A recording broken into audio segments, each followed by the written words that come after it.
હું હર્ષદ પટેલ, અશ્વમિક પરિવાર, કિલ્લા પારડી,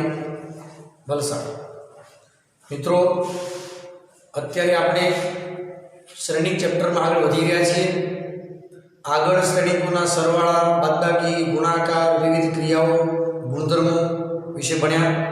હવે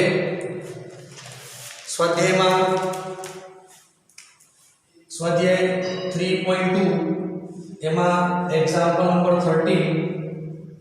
f of x is equal to cos x minus sin x 0 sin x cos x 0 0 0 1 એક શ્રેણિક છે. તો f of x into f of y is equal to f of x plus y આપણે સાબિત કરવું છે. તો વિદ્યાર્થી મિત્રો, સૌથી પહેલા fx નો અર્થ સમજીએ. fx નો અર્થ એવો છે કે આ વિધેયમાં અહીંયા આપણી પાસે x છે.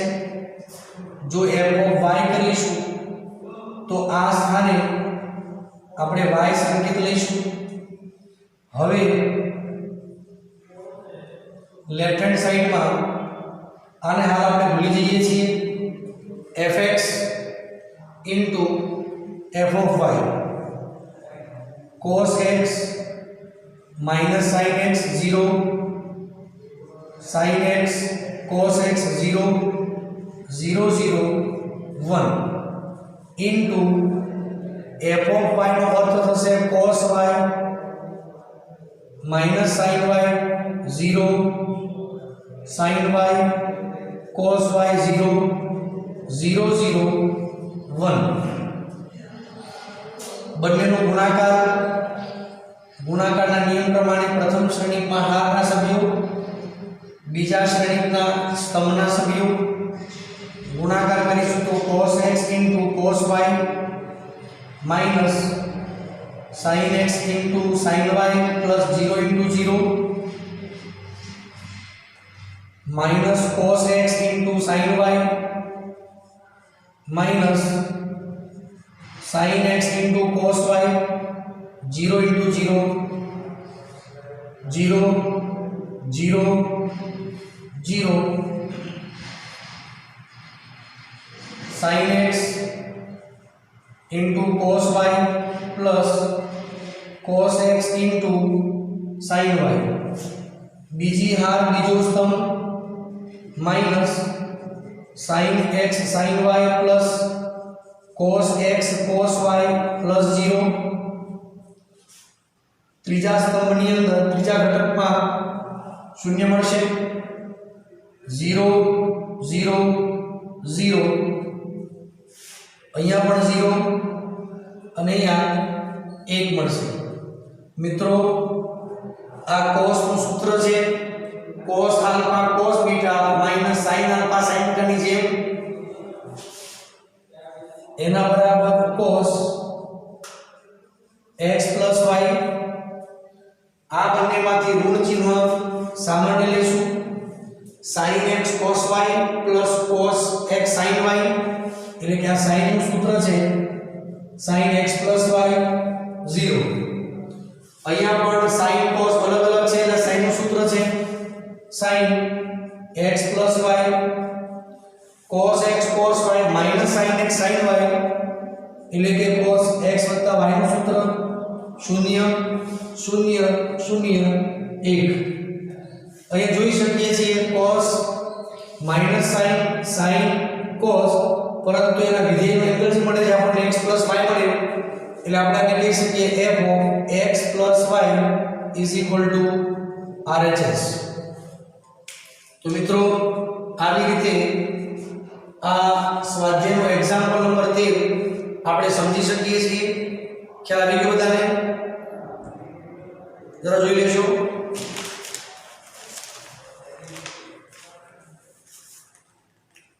ત્યાર પછી ઉદાહરણ નંબર 18. શ્રેણી a બરાબર 0 minus tan alpha by 2 tan alpha by 2 0 હોય તો I plus a is equal to I minus a into cos alpha minus sin alpha cos alpha આ આપણે સાબિત કરવું છે મિત્રો આની ડાબી સાઈડ જે છે એમાં I plus a જે સિમ્પલ છે પરંતુ આની જમણી બાજુ તમે જોઈ શકો છો કોમ્પ્લેક્સ છે તો સૌપ્રથમ આપણે ડાબી બાજુની શરૂઆત જમણી બાજુની શરૂઆત કરીશું એમાં સૌથી પહેલા છે I minus a I એટલે એકમ શ્રેણી 1 0 0 માઈનસ શ્રેણી a 0 minus tan alpha by 2 tan alpha by 2 0 1 minus 0 1 tan alpha by 2 minus tan alpha by 2 1 આ પ્રકારે મળશે હવે આપણે લઈશું રાઈટ હેન્ડ સાઈડમાં I minus a into cos alpha minus sin alpha cos alpha આપણી પાસે I minus a છે 1 tan alpha by 2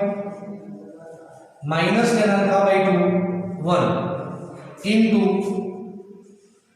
cos alpha minus sin alpha cos alpha શ્રેણિકોનો ગુણાકાર કરીશું તો પ્રથમ શ્રેણિકનો હાર બીજા શ્રેણિકના અનુરૂપ સ્તંભ લઈશું cos alpha plus tan alpha by 2 into sin alpha એ જ રીતે minus sin alpha plus tan alpha by 2 into cos alpha બીજી હાર પહેલો સ્તંભ minus tan alpha by 2 into cos alpha plus sin alpha એ જ રીતે minus minus plus sin alpha into tan alpha by 2 plus cos alpha અહીંયા જોવાની વાત એ છે કે આ બંને ઘટક સમાન છે અને આ બંને ઘટક પરસ્પર વિરોધી છે અહીં બરાબરથી ઓફ સાઈડ પર આપણે એનું સોલ્યુશન લખીશું હવે આપણે પ્રથમ ઘટક લઈશું cos alpha plus tan alpha by 2 into sin alpha આપણે આનું સોલ્યુશન કરવા માંગી રહ્યા છીએ cos alpha આનું સૂત્ર જાણીએ છીએ sin alpha by 2 divided by cos alpha by 2 sin alpha નું સામાન્ય સૂત્ર 2 sin alpha by 2 into cos alpha by 2 એમાંથી એક cos alpha by 2 કેન્સલ થશે 2 sin square alpha by 2 મિત્રો cos alpha ના પણ ત્રણ સૂત્ર છે એમાંનું આને અનુરૂપ સૂત્ર આવશે 1 minus 2 sin square alpha by 2 તો આનો સરળ રૂપ આપણને મળશે 1 એટલે આ બંને ઘટકોની કિંમત મળશે 1 તે જ રીતે minus sin alpha plus tan alpha by 2 into cos alpha is equal to minus sin alpha ની જગ્યાએ minus 2 sin alpha by 2 into cos alpha by 2 sin alpha by 2 divided by cos alpha by 2 into cos alpha બંનેમાંથી સામાન્ય નીકળશે sin alpha by 2 સામાન્ય cos alpha by 2 લસા લઈશું એટલે -2 cos square alpha by 2 આનું સૂત્ર છે 2 cos square alpha by 2 -1 તો મિત્રો ભાગ્યા cos alpha by 2 અહીં જોઈ શકીએ છીએ વિરોધી પદ cancel sin upon cos tan પણ નેગેટિવ ઇન્ટુ 1 છે એટલે આની વેલ્યુ આવશે -tan alpha by 2 આનો મતલબ -tan alpha by 2 તો આનો મતલબ શું થશે tan alpha by 2 માટે ફરીથી પાછા રાઈટ હેન્ડ સાઈડમાં RHS માં વળી પાછું આપણે પદ મૂકીશું બરાબરની નીચે નથી મિત્રો થોડુંક આપણે ઓફ લખીશું પણ આગળ લખીશું RHS રાઈટ હેન્ડ સાઈડ એટલે એનો મતલબ નથી કે આનું સાદું રૂપ છે બરાબર અહીંથી પ્રથમ કિંમત છે 1 -tan આલ્ફા બાય 2 પછી એના વિરોધી tan આલ્ફા બાય 2 અને 1 આ મળી ગયા RHS હવે RHS ને સમીકરણ નંબર 1 આપીએ અને આપણે લઈશું LHS એને I plus A છે તો I 1 0 0 1 plus 0 minus tan alpha by 2 tan alpha by 2 0 બંનેનો સરવાળો 1 minus tan alpha by 2 tan alpha by 2 1 સમીકરણ નંબર 2 આપીએ સમીકરણ 1 અને 2 પરથી ખબર પડે છે બંને પરિણામ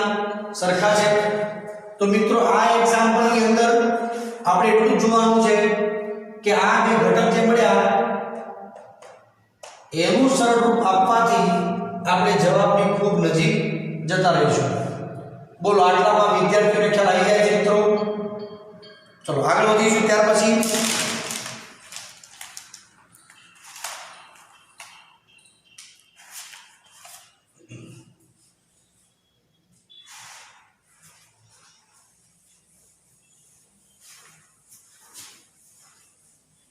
હવે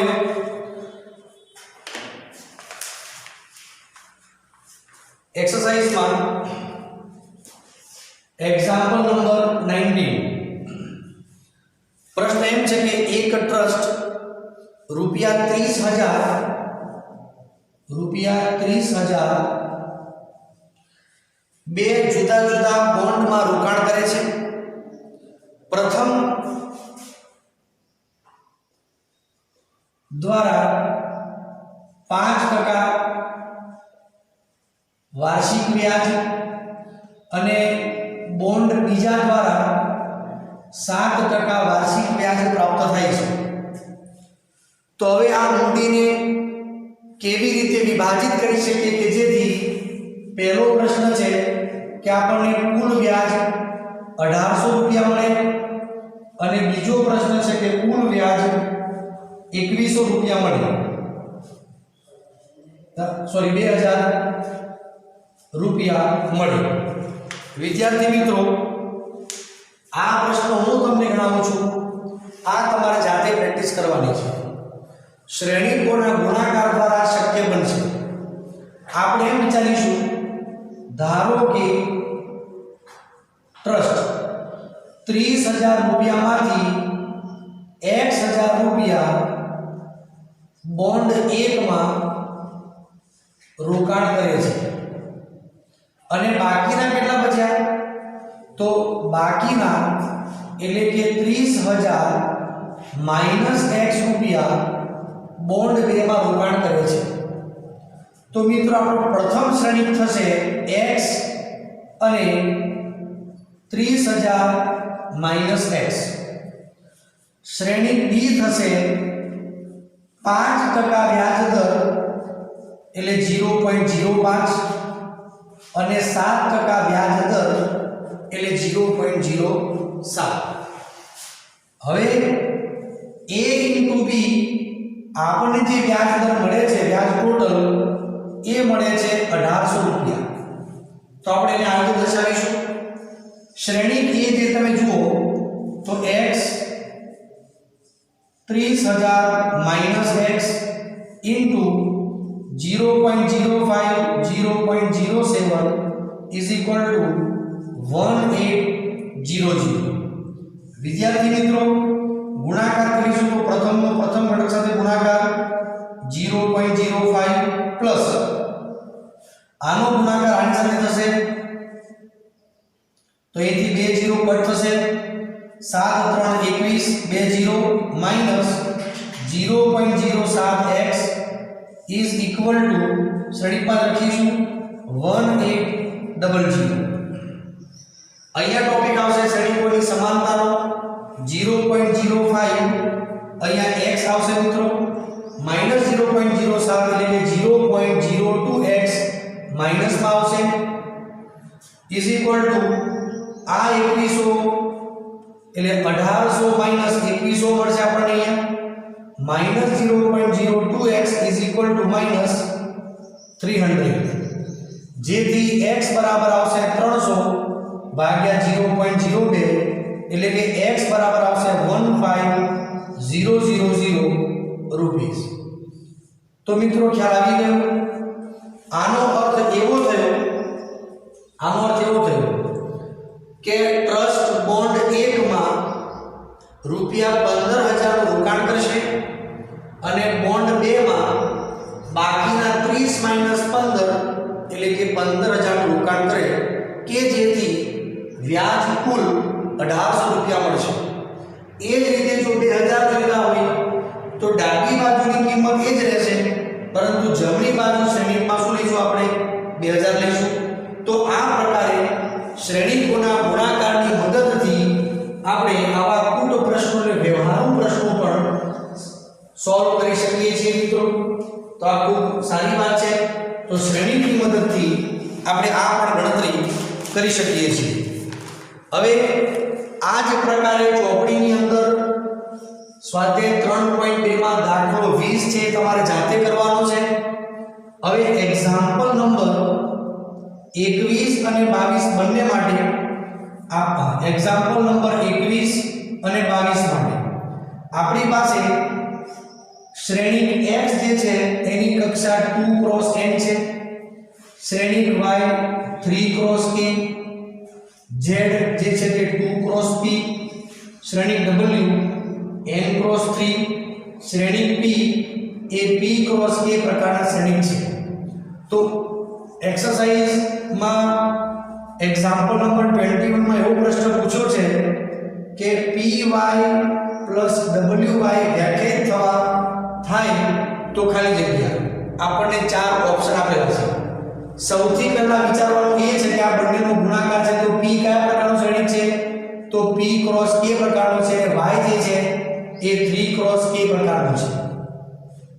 w જે છે તે n × 3 પ્રકારનો શ્રેણીક છે અને y જે છે તે 3 × k પ્રકારનો શ્રેણીક છે। મિત્રો ગુણાકાર શક્ય થવા માટે પ્રથમ શ્રેણીકના સ્તંભ અને પછીના શ્રેણીકના હાર સમાન થવા જોઈએ એટલે પહેલો જવાબ મળશે આપણને k = 3। વાત સમજાય છે? ગુણાકાર કરવાથી જે નવો શ્રેણીક મળશે તે p × k પ્રકારનો હશે પ્લસ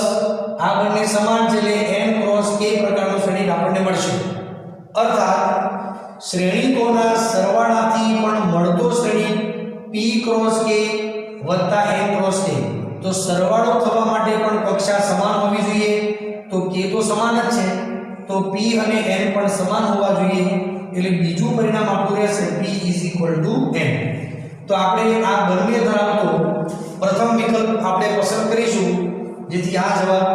પ્રશ્ન સાચો બનશે। એક્ઝામ્પલ નંબર 22 માં કે જો m = p છે તો 7x - 5z ની કક્ષા શું થશે? અદિશ વડે ગુણાકાર કરો તો પણ મિત્રો આ શ્રેણીની જે કક્ષા છે એ x ની જ કક્ષા છે એટલે કે 2 × n છે અને આ શ્રેણીની કક્ષા એટલે z ની જ કક્ષા આવશે એ 2 × p કક્ષા આવશે। મિત્રો જ્યારે પણ બે શ્રેણીનો ગુણાકાર થાય ત્યારે સૌથી પહેલા આ બંને ઘટક એ બાદબાકી છે તો બાદબાકીથી મળતો જે શ્રેણીક છે એ કાં તો 2 × n કહેવાશે અથવા 2 × p કહેવાશે કારણ કે p અને n બંને સમાન છે। તો આ બંનેમાંથી જે પણ ઓપ્શન હોય એ પસંદ કરી આપણે આને સાચો જવાબ તરીકે દર્શાવીશું। એટલે બુકની અંદર 2 × p છે તો આપણે આ જવાબ પસંદ કરીશું અને આ પ્રશ્ન ઓપ્શન હોત તો પણ આને પણ આપણે પસંદ કરી શકીએ। ખ્યાલ આવી ગયો મિત્રો? તો આ રીતે સ્વાધ્યાય 3.2 પૂર્ણ થશે। Thank you.